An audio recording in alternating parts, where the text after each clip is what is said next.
학창 시절에 과외를 많이 했는데 아주머니들께서 항상 저한테 하신 말씀이 있어요. 우리 아들은 참 머리도 좋고 똑똑하고 착한데 친구를 잘못 만난 거지.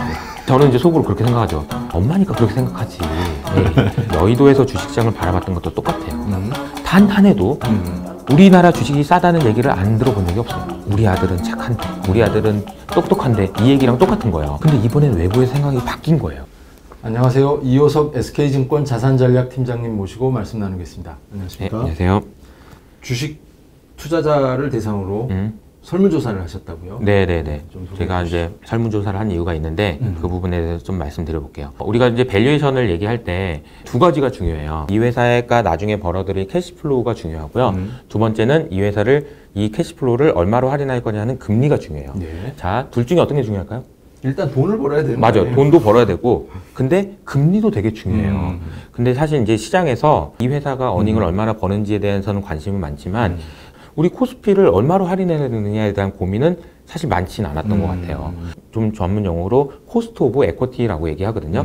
코스트 오브 에쿼티, 그러니까 자기 자본 비용 이런 의미인데 이 자기 자본 비용이라는 걸 제가 이 자료를 쓰기 위해서 다시 공부를 하면서 이 말을 읽었는데 약간 좀 섬찟한 느낌이 왜냐면 너무 무서운 말이에요, 이게. 그래요?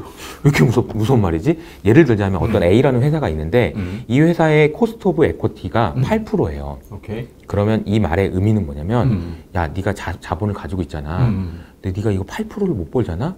망하는 거야. 너는 장기적으로 봤을 때는 점점 망해가는 길로 가는 거야. 이 얘기예요. 되게 무섭지 않아요? 8%가 그만큼 중요한 얘기라는 거예요. 그 코스트 오브 에쿼티라는 개념이. 코스트 오브 에쿼티가 얼마냐 이러면 코스피 전체라는 그러니까 하나의 기업이라고 생각하면 우리 코스피가 가지고 있는 자본이 있잖아요.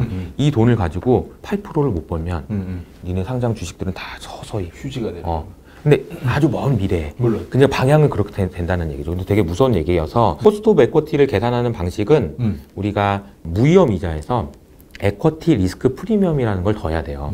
이게 사실 조금 어려운 개념이라서 쉽게 설명드리면 기자님한테 이렇게 질문을 드려볼게요. 우리나라의 지금 무위험 이자율이라고 할 수 있는 국고채 3년물 금리가 0.8%입니다. 자, 근데 여기가 채권이 있고요. 여기 주식이 있어요. 채권이 0.8%를 주고요. 주식으로 이제 넘어올 때, 자, 얼마 더 드리면 오실래요? 이렇게 물어보는 거예요. 여기는 위험하고 여기는 안 위험해. 하나도 안 위험하고 여기는 위험해. 그러면 내가 얼마 더 주면 2% 줄게 오실래요? 좀 고민돼. 그러면 4%는. 그러면 이제 조금 하다가 한 6% 정도 주면 그러면 오시고. 그러니까 이런 거예요. 자, 여러분한테 제가 물어보는 거예요. 주식한테 요구하는 수익률이 얼마예요? 채권에서 주식으로 넘어올 때 너한테 요구하는 수익률 얼마야? 이게 에쿼티 리스크 프리미엄이에요. 오케이. 그러면 이걸 어떻게 계산할 수 있을까요? 어려워요. 너무 어려워. 생각해보면 너무 어려워. 근데 교과서에는 되게 쉽게 써있어. 어떻게 계산되냐면 그냥 주식의 장기 수익률에서 채권의 장기 수익률 빼래. 근데 이거를 빼는 과정에서 사실 어려움이 있어요. 왜냐하면 이거는 제가 말씀드렸던 채권에서 주식으로 넘어올 때 사람들이 기대하는 혹은 요구하는 그 수익률이라는 개념은 상상 속에 있는 개념이잖아요. 개념적으로 있는 개념인데 그 개념이 실제 상황에서도 현실이 되면 이런 식으로 계산할 수 있어요.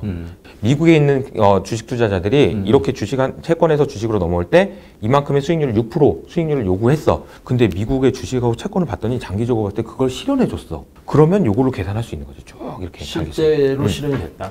근데 여기서 일로 넘어올 수 있는 이유는 그 가정은 이거다라는 건데 안타깝게도 우리나라에서는 이 방법을 쓰기가 조금 어렵습니다. 왜냐하면 이 요구한 거를 실현됐다라고 보기에는 조금 약해요. 그리고 변동성이 너무 커요. 그래서 이 다모다란 교수님은 제가 올해 3월 달에 이분이 또 에쿼티 리스크 프리미엄이라는 제목으로 또 80페이지짜리 이 보고서를 썼는데 제가 그 논문을 쭉 이렇게 보면서 맨 마지막에 되게 좋은 아이디어를 주셔서 그러셨구나. 우리나라 신흥국의 에쿼티 리스크 프리미엄을 계산할 때 주식의 수익률에서 채권 수익률 빼고 그런 거 하지 마. 왜냐면 니네는 어차피 잘 안 돼. 내가 말했던 이론과 실제가 아니야. 너희들이 상상 속에 했던 게 현실이 안 됐어. 그러니까 하지 마. 그럼 어떻게 해야 되냐? 어떻게 해야 됩니까, 교수님? 미국 거 갖다 써. 그러니까 미국은 그래도 스테이블하고 안정적으로 ERP가 있으니까 미국 거에다가 니네들이 변동성이 크니까 그거 좀 더해. 이런 식으로 계산해. 그냥 그게 맞아. 이렇게. 저도 생각해보니까 그게 맞는 것 같아요. 그래서 제가 이제 계산해보니까 우리나라의 코스트 오브 에쿼티는 대략 한 6.1% 정도가 나오더라고요. 6.1%. 자, 이게 숫자 하나 해보시고 또 하나는 더 좋은 방법은 뭐가 있을까요? 이 에쿼티 리스크 프리미엄을 계산하기 위한 더 좋은 방법. 과거에 그걸로 계산하지 말고 그것도 어렵다며. 그거 미국 거 갖다 쓰지 말고. 그러니까. 좋은 방법 물어보는 거예요. 사람 물어봤잖아요. 사람들한테. 사람들한테. 기자님 말고 수많은 사람들한테 물어보는 거예요. 그렇지. 아, 어떻게 물어보지 이거를? 되게 좋은 아이디어가 났던 게 제가 이제 텔레그램 채널을 운영하는데 여기 안에 한 5,600분 정도가 머물러 계세요. 이분들한테 물어보자 이 생각이 딱 든 거예요. 게다가 그분들은 주식에 관심이 있고. 맞아요. 그래서 그분들한테 물어봤어요. 그리고 구글 서베이라는 걸로 했더니 1,200분이나 응답을 해주셨습니다. 대단하십니다. 네, 와, 너무 감사합니다. 이 자리를 빌어서 또 한번.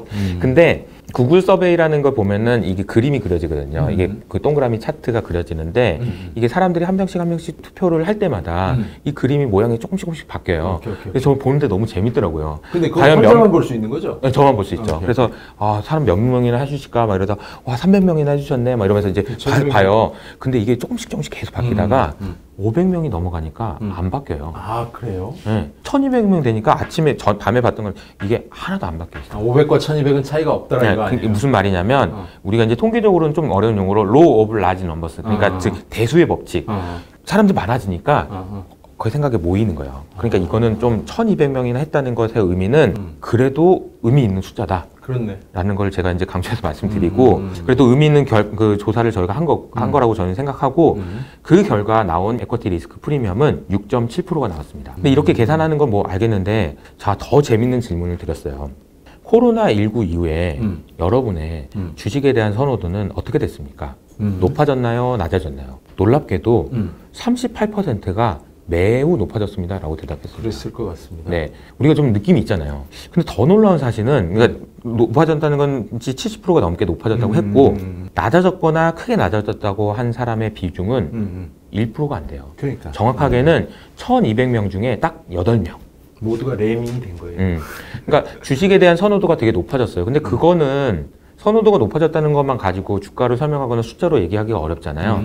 그래서 제가 물어봤어요. 그러니까 채권에서 주식으로 넘어올 때까지 여러분이 요구했던 이 요구 수익률, 아까 6.7%라는 요구 수익률이 있는데 선호도가 높아졌다면 여기서 이게 넘어올 때 이 선호도에는 요구하는 요구 수익률은 낮아졌을 건데 이해되시나요? 왜냐하면 선호도가 높아졌으니까 좀 덜 줘도 넘어올 수 있다는 얘기잖아. 그러면 6.7%보다 얼마나 낮아졌어요? 이렇게 물어본 거죠. 그러니까 최소한 얼마까지만 주면 돼? 뭐 이런 얘기네. 그러니까 예를 들자면 그 전에는 뭐 8% 줘야 된다고 얘기했다가 지금은 6%만 줘도 돼 라고 얘기하니까 선호도가 좋아진 거잖아. 그러면 선호도가 좋아졌다는 그런 의미인데 얼마나 낮아졌어요? 그랬더니 평균적으로 1.8%가 낮아졌다고 얘기한 거예요. 그리고 나서 제가 계산을 해봤더니요. 이건 좀 복잡한 얘기지만 자료를 참고해 보셔도 좋을 것 같고 업사이드가 이거 때문 이 변화가 생겼기 때문에 나타나는 업사이드가 무려 48%. 그 업사이드 48%의 의미를 좀 설명을 해주시죠. 이 48%라는 얘기는 뭐냐면 다른 거는 모르겠어. 어닝이 어떻게 되고 코로나가 어떻게 되고 대선이 어떻게 되고 그런 거 다른 거 다 모르겠고 주식에 대한 선호도가 바뀌었어. 사람들이 주식에 대한 선호도가 바뀌어서 제가 말씀드리는 의미의 에쿼티 리스크 프리미엄이 낮아졌어. 그것 때문에 나타나는 효과. 그것 때문에 주가가 얼마나 올라가야 되는지. 그러니까 시장이 얼마나 더 오를 수 있는지 48% 올라갈 수 있다는 거예요. 그러니까 지수가 48% 뛴다 이런 뜻은 아닌 거잖아요. 그 말입니다. 그 말이에요? 지수가 48% 올라갈 수 있다는 얘기예요. 그러니까 2200인데 거기서 48% 더 갈 수 있다. 그렇죠. 근데 물론 이 48%라는 어디서부터 잡느냐의 문제인데 그러니까요. 코로나의 저점부터 잡으면 1700포인트부터 48%라고 얘기할 수도 있고 대신에 이제 이건 금리만을 설명한 거니까 또 하나 중요한 축이 있잖아요. 어닝 있잖아요. 어닝은 25% 빠졌잖아요.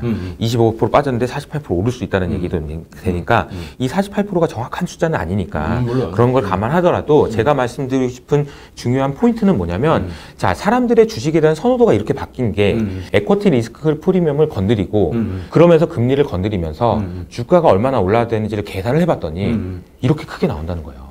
그러니까 이 48을 가지고 제가 이제 뭐 어디까지 가는 거라고 이렇게 여쭤보면 그건 우문이 될 것 같고. 맞습니다. 근데 네, 어찌됐건 시장의 에너지가 그만큼 강력하다는 거 아니에요? 맞습니다. 네. 그래서 지금 2200이지만 뭐 예를 들어 3000이 될 수도 있는 거고. 그거는 제가 이제 숫자상으로 이게 얼마까지 될 것 같다라고 말씀을 못 드리는 그거는 이걸만 가지고 말씀을 못 드리는 이유는 뭐냐면 우리가 어닝에 대한 전망치가 아직은 좀 스테이블하지 않아요. 그래서 제가 이 보고서의 다음 편을 쓸 때는 어닝에 대해서도 다시 한번 집중적으로 얘기를 해서 어닝의 얘기가 나오면 이거는 제가 제가 제대로 한번 목표가는 코스피의 목표가는 얼마입니다. 얼마까지 가도 전혀 이상하지 않습니다라는 얘기를 할 수 있을 것 같고 오늘은 이제 금리가 얼마나 영향을 미치는지에 대한 얘기를 자세히 드린 거니까 그런 정도로만 이야기를 드리고요. 이런 변화를 제가 이제 비유를 들어서 어떻게 설명을 할까 고민하다가 이렇게 설명을 한번 해봤어요. 제가 이제 학창 시절에 과외를 많이 했는데 과외를 많이 하면은 아주머니들께서 항상 저한테 하신 말씀이 있어요. 똑같은 말씀 많이 하셨어요. 우리 아들은 참 머리도 좋고 똑똑하고 착한데 친구를 잘못 만나가지고 진짜 그래 선생님이 잘만 해주시면 잘하랜데 이런 얘기를 항상 하세요. 맞습니다. 근데 이제 저는 이제 속으로 그렇게 생각하죠. 엄마니까 그렇게 생각하지. 실제로는 아니에요. 이렇게 얘기를 하죠. 이게 왜 이 말씀을 드리냐면 여의도에서 주식시장을 바라봤던 것도 똑같아요. 제가 지난 15년 동안 주식시장에 있으면서 단 한 해도 우리나라 주식이 싸다는 얘기를 안 들어본 적이 없어요. 그건 마치 엄마가 우리 아들은 착한데 우리 아들은 똑똑한데 이 얘기랑 똑같은 거예요. 엄마가 막 얘기하면 뭐해. 밖에서 봐줘야 되는 거지. 근데 제가 이 선호도를 조사를 하면서 느꼈던 건 뭐냐면 주식시장 내에서 여의도에서만 말하면 뭐해. 외부에서 그렇게 생각 안 하는데 근데 이번엔 외부의 생각이 바뀐 거예요. 처음으로. 그거의 임팩트를 계산해봤더니 이 정도의 의미가 있다는 거예요. 저는 되게 큰 의미가 있다고 생각합니다. 오늘 덕분에 시청자분들께서 아주 그 주식시장을 이해하는 수준이 훨씬 더 깊어지셨을 것 같습니다. 지금까지 이효석 SK증권 자산전략팀장님 모시고 말씀 나눴습니다. 네, 감사합니다.